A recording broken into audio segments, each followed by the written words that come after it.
балалар жылы деп жариялады. Яғни биыл сіздердің жылдарыңыз. Балалық шақтың қызығы патшаның тағындай деген мінекей үлкен қанша ағаларыңыз бүгін сіздерді арнайы құттықтайық деп келіп отырмыз.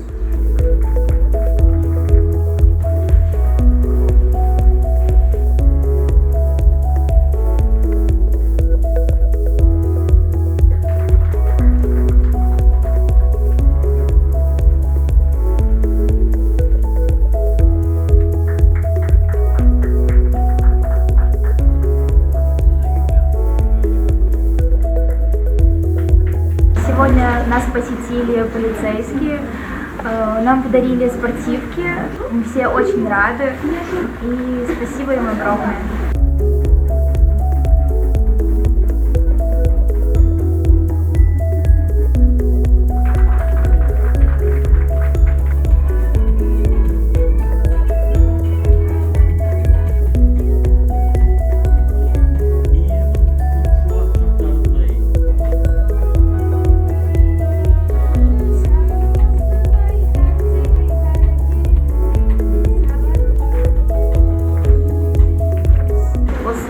Келгендеріңізге, полицейлерге рахмет айтамыз, бізге сыйлықтарын беріп, көңіліміз көтеріп жөнінде өзімізге концерттік бағдарлама көрсетіп, өз өнерлеріңізді көрсетіп, алдағы уақыттарда да келетіндеріңізге сенімдіміз. Алдағы уақытта жұмыстарыңызға табыс тілейміз, мақсаттарыңызға жетуіңізге.